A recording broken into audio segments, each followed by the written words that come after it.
10 years ago, humanity was thrust into a nightmare when strange rifts, ominous tears in the fabric of reality, began to appear all over Earth. From these rifts emerged monstrous entities of unimaginable strength, and panic spread like wildfire. These abominations, beyond the capacity of ordinary humans to vanquish, left ordinary folk with no recourse but to flee for their lives. However, amid the chaos and terror, a select group of individuals rose to confront this existential threat. These extraordinary men and women, who had experienced a mysterious awakening, were bestowed with newfound abilities. These gifts empowered them to take on the otherworldly terrors that emerged from the rifts, earning them the moniker the Hunters. They possessed the unique ability to assess their powers through status windows reminiscent of a video game, allowing them to confront and overcome the rift-spawned horrors according to their ranks. In the midst of this unfolding cataclysm, we meet our protagonist, Dojun. In those days, he was merely a normal, unawakened citizen grappling with the helplessness that had gripped society. Yet, driven by a relentless determination, Lee dedicated 3 long years to arduous study. His hard work eventually paid off when he secured a position as a government worker. It was not an enviable role, but it was a step towards stability and purpose. Lee's journey led him to a desk job within the rift management team at City Hall, where he grappled with paperwork and bureaucracy. His colleagues, experienced and jaded, did not spare him their admonishments for his clumsy ways. Time flowed on, marking the passage of a year, and Lee found himself on the precipice of a pivotal moment. His anticipation surged as he received his inaugural official task. This mission carried him to the Gangdong district, where he was tasked with investigating the potential appearance of a rift. But fate is an unpredictable force, and the path to destiny is seldom a straight line. Along the way to his assignment, tragedy intervened in the form of a speeding truck. It struck Lee with a force that left him unconscious and his world spiraling into darkness. When Lee's eyes fluttered open once more, he found himself in a realm vastly different from the one he had known. This new world was known as Murim, where every inhabitant was a formidable swordsman, their skills honed to perfection.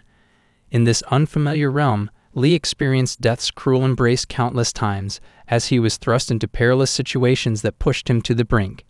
However, Lee bore a unique gift, a skill bestowed upon him upon his arrival in Murim. This skill granted him the power to turn back time by a single day each time he met his demise. With each cycle of life and death, he grew stronger, more resilient, and more adept with a blade. It was a grueling process, but as the cycle repeated itself, Dojun transformed into a formidable force. His name resonated throughout Murim, and he came to be known as Dojun, the Heaven's Demon, the most formidable swordsman to ever walk the land. Having conquered the central plain of Murim, Lee found himself at a crossroads. He had reached the pinnacle of his power, and there was nothing left for him to achieve in this world of martial prowess. Just as abruptly as he had arrived in Murim, he was yanked from its grasp and thrust back into his original reality, the world he knew as the real world. The sudden transition was a bewildering one. Doctors and nurses stared in shock as Lee, who should have been a patient recovering from a grueling 17-hour surgery and a traumatic collision with a cargo truck, now stood before them, seemingly unharmed and walking without a hint of discomfort. However, the return to his old life was far from seamless. Memories of his existence in the Korean realm were hazy, elusive fragments that teased him from the shadows. The adjustment to his former life would require time and patience. Physically, Lee was a paragon of health, his body imbued with incredible strength and abilities, the spoils of his battles in the central plain of Murim. But his hands bore the stains of countless battles, and his soul carried the weight of betrayal, hardships, and the agony of unending deaths. Despite his unparalleled martial prowess, Lee longed for a tranquil and ordinary existence.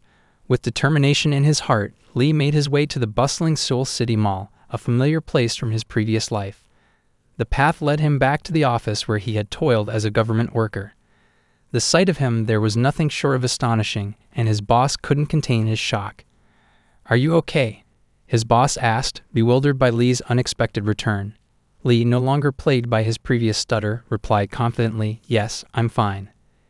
His boss scrutinized him, noting the remarkable transformation. "You look different, taller even. What happened to you?" Lee, unassuming but firm, replied, "I might have changed a bit, but it's still me." Intrigued yet incredulous, his boss probed further. "Have you lost your memory? You don't remember working here." The doubts deepened, prompting his boss to summon the staff and request a fingerprint ID scanner. Suspicion hung heavy in the air as they urged Lee to place his right thumb on the scanner, a test of authenticity. Lee complied, and the results took everyone by surprise. The scanner affirmed that he was indeed the genuine Lee Dojun, but his boss remained unconvinced, repeating the test multiple times in disbelief. How could a person change so drastically in a mere day? Amidst this perplexing reunion, a young girl observed the scene with a smile. She couldn't help but feel elated, for the accident had unwittingly helped Lee overcome his speech impediment. Lee's boss remained flummoxed. How could you grow so much taller in just a day? With a playful smile, the girl chimed in, "Who knows?" Growing increasingly frustrated with the lingering doubts, Lee finally interjected, urging them to show him his workspace. His boss relented, deciding that Lee could go home, rest, and return to work the next day. He informed Lee that the company had been notified of his sick leave. Eager to resume some semblance of a normal life, Lee left the office and made his way to his remembered home. As he approached the familiar door, his confidence waned when he realized he couldn't recall the passcode. Suddenly, a voice startled him. "Who is it?" Lee turned to see a young girl emerging from the doorway, addressing him as uncle. His heart sank as he struggled to recognize the girl before him. Their encounter led them inside the house, where the girl explained her presence. She was the daughter of his older brother's girlfriend, a woman who had tragically lost her life in an accident. Left with no other options, she had sought refuge with Lee, using the passcode he had provided. Lee's mind raced as he attempted to recall any previous interactions with the girl. She confirmed that this was their first meeting, a fact that deepened his sense of responsibility. "Do you have any other family?" he inquired gently. Her reply carried a heavy burden of solitude. "My mother was an orphan. I have no one else." As Lee glanced at a plate of amarish she had prepared for him, he hesitated to make a decision. He felt overwhelmed by the responsibilities he faced and expressed his reluctance to take her in. In response, the girl produced text messages that documented Lee's commitment to caring for her. She revealed that he had been in the hospital following a car accident, and this was the day he had been discharged. She expressed concern for his well-being. Lee acknowledged his physical health, but confessed to his memory troubles. He confessed that adapting to everyday life would be a challenge as he grappled with the fragments of his past. The girl proposed a solution, one born out of necessity and compassion. She suggested a contract. Lee would become her guardian until she graduated, a period of just half a year before she could move into dormitory housing. In exchange, she would assume responsibility for household chores, including cleaning and cooking. The conditions seemed to align with Lee's needs. Having spent an extended period in the central plain of Murim, he recognized the necessity of acclimating to life in his original world. Moreover, the girl could serve as a source of information to fill the gaps in his memory. It was a mutually beneficial arrangement. Lee agreed to the proposal, and they sat down to formalize the agreement. The contract stipulated that she would reside with him until December, during which time he would provide for her needs, while she would tend to the domestic responsibilities. Her emotions welled up as she pledged to fulfill her end of the bargain. She asked if she could address him as father from that point forward, a request to which Lee readily agreed. To further solidify their newfound connection, she suggested a more casual form of address, using her name, Yuni.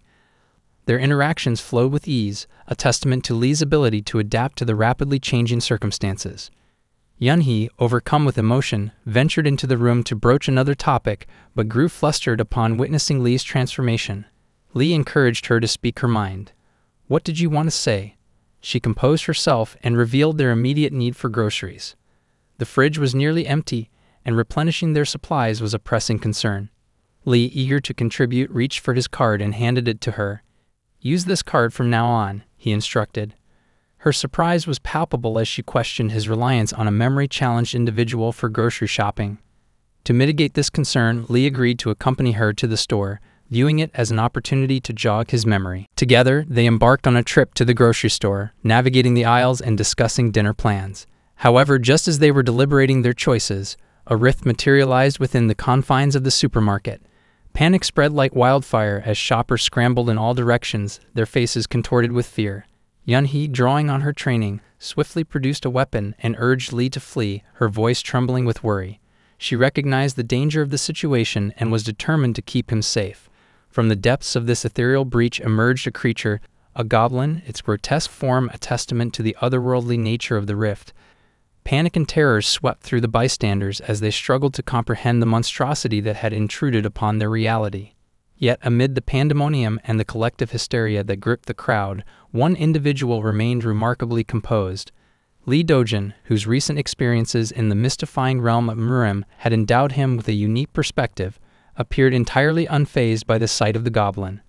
His demeanor remained remarkably serene as he observed the creature's ominous advance.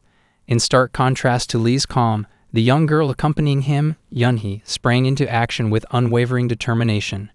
Drawing upon her innate wellspring of mana, the mystical energy that flowed within her, she channeled it with grace and precision into her weapon, a mana gun. The transformation was dazzling. As her mana converged and surged, a brilliant bolt of energy erupted from the barrel of her weapon. The focused energy, like a searing lance of light, pierced the goblin's chest with unerring accuracy.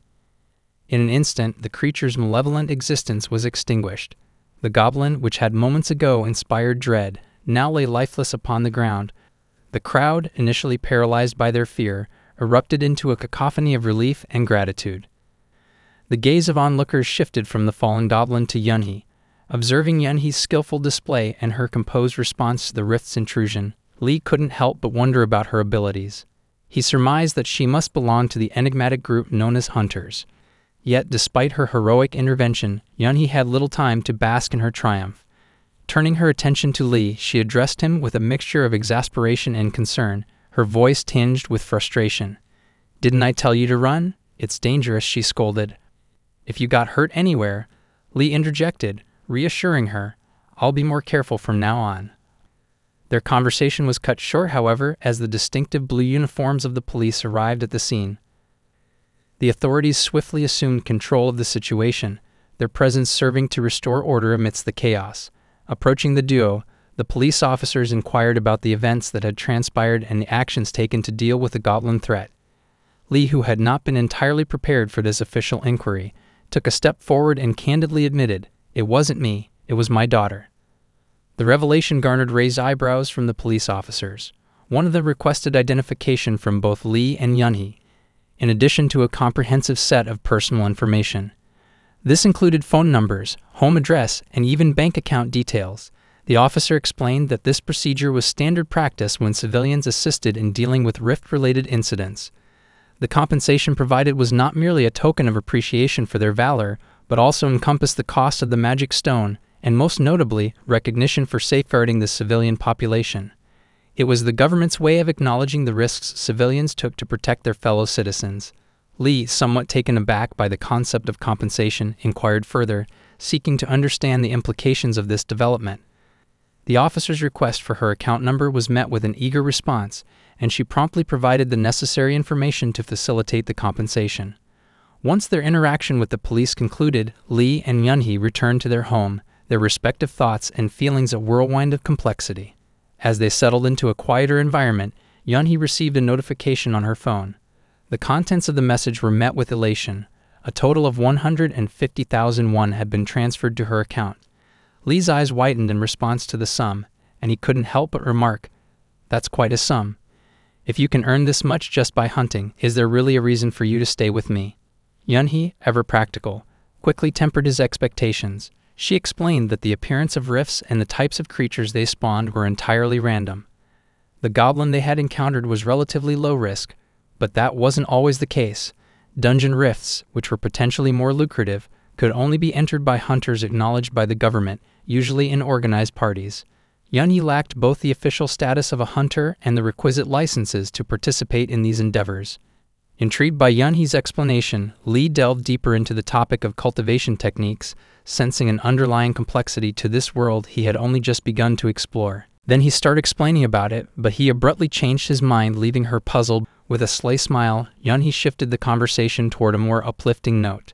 She eagerly shared the exciting news that she had been accepted into the prestigious National Hunters Academy.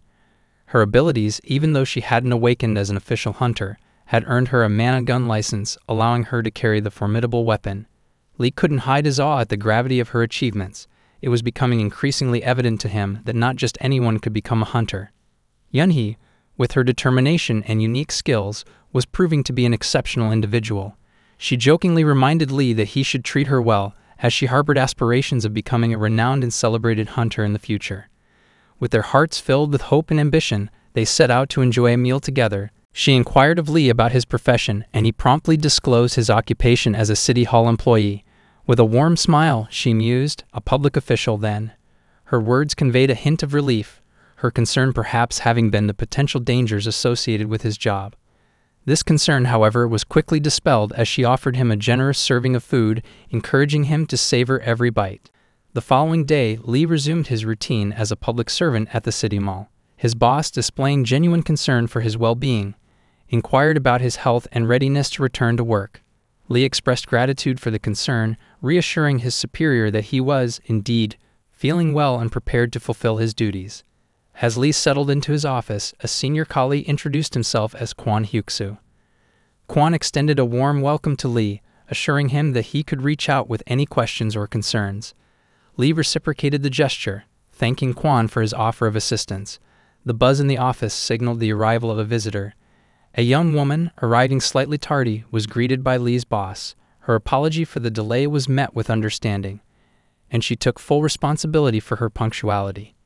Hwan, seizing the opportunity, introduced Lee to their new colleague, revealing that she was the recently contracted hunter for their department. Their department's duties were closely tied to rift exploration, which necessitated collaboration with hunters on field assignments. The young woman, named Cha Yeji, had previously been under Lee's supervision. However, due to the prevailing circumstances, Yun-hee would now be picking the role of her supervisor.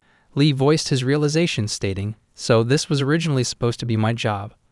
Kwon affirmed the observation, adding, "Indeed, but given your recent accident, it might be wiser for someone else to take the reins. We don't know if there will be any lingering effects." While appreciative of their concern, Lee sensed the possibility of being underestimated. Determined to assert himself, he asserted, "I'll take care of it. My work is something I must handle myself." His proclamation took his colleagues by surprise, yet they respected his resolve, choosing to give him the opportunity to prove himself in this unexpected role. In the confines of their taxi, en route to the location designated for their mission, Lee pondered the intricate nature of his newfound responsibilities. He felt a sense of urgency to grasp the intricacies of his role, even if the duration of this assignment was to be relatively brief. The core objective of their mission was clear: gather as much information as possible about the rift, its behavior, and any anomalies it might harbor. In the past, this task had typically fallen to the shoulders of seasoned hunters. However, the proliferation of falsified documents circulating among powerful guilds had led to a cascade of problems. To mitigate these issues, the government had assumed responsibility for overseeing rift-related matters. Now it was their duty to navigate this uncharted territory, gaining insights that would contribute to a deeper understanding of the rifts. Cha Yeji, their newly contracted hunter, introduced herself as they approached their destination. Lee reciprocated the gratitude and offered an apology for his prior preoccupation with work documents. Cha Yeji, however, reassured him, "No problem at all." During their conversation, Lee's curiosity was piqued by an object he observed in Cha Yeji's possession. It was a suitcase, and its contents appeared to be integral to her role as a hunter. As the vehicle neared their destination, she provided an explanation. "This suitcase," she began, "holds my outfit and weapon. They're essential when I'm dealing with monsters." Their journey brought them to a designated area, signaling the start of their mission. Cha Yeji retrieved a peculiar spherical object from her suitcase.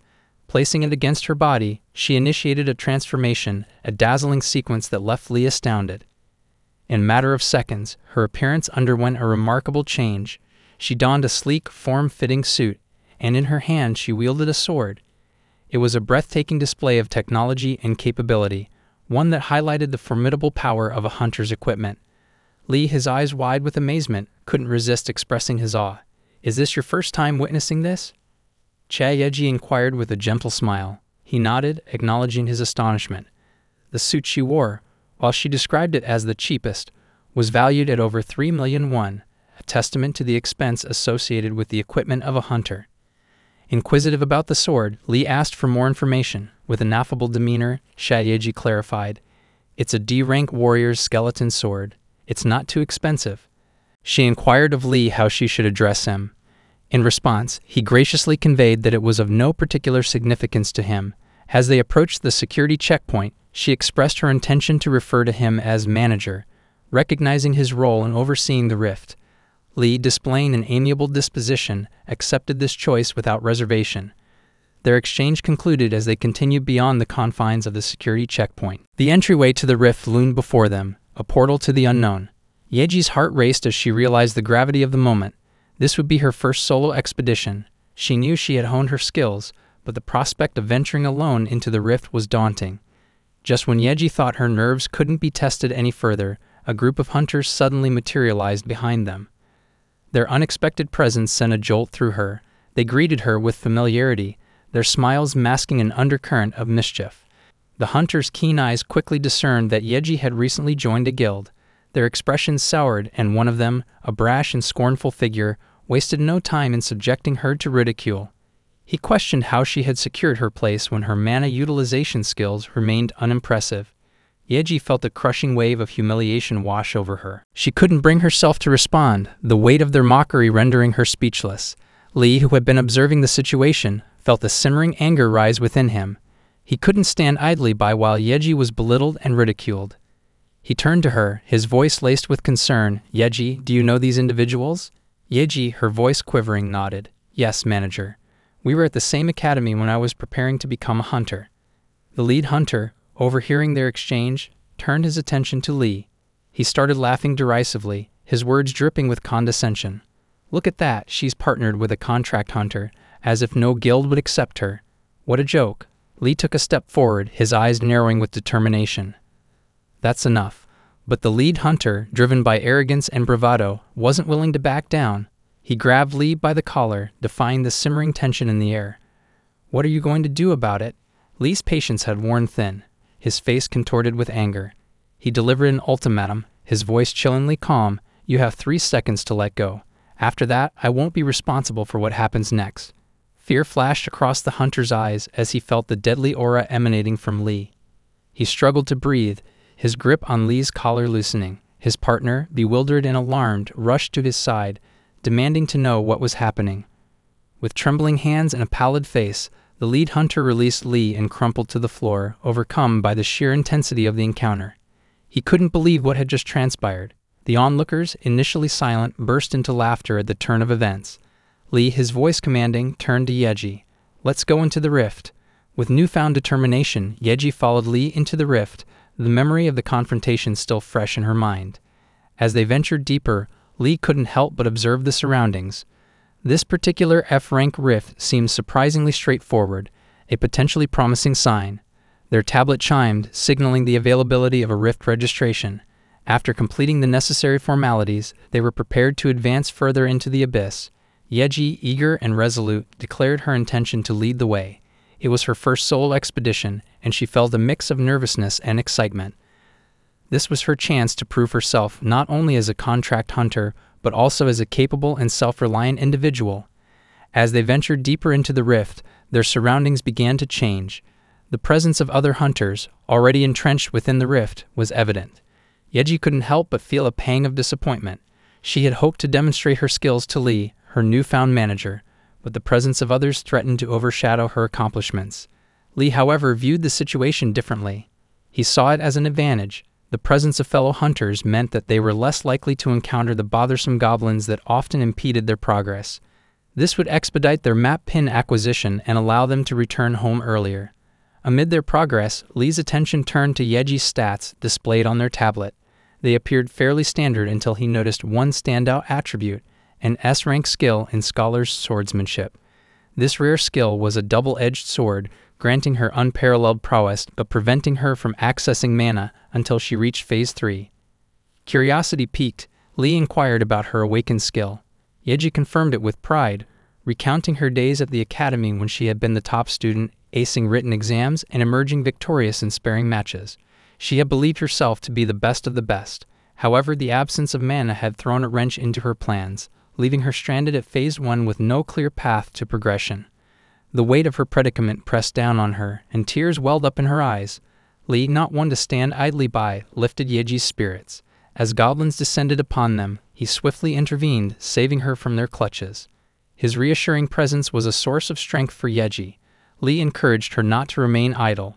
With determination, he urged her to engage the goblins and subjugate them. Yeji nodded, her resolve reignited. She focused on her targets, charging toward them with renewed energy. She deftly dodged their attacks, her blade slicing through the air, but her strikes lacked the precision and force needed to dispatch the goblins. In a swift and skillful maneuver, she delivered a powerful kick to the goblin's visage, propelling him several paces backward. With remarkable agility, Yeji proceeded to swiftly engage and vanquish her assailant. A surge of jubilation overcame her as she turned to her manager, inquiring excitedly if he had witnessed her prowess. However, her jubilation was short-lived as she detected another goblin rapidly closing in on her manager. In a frantic plea, she urgently warned him to be vigilant.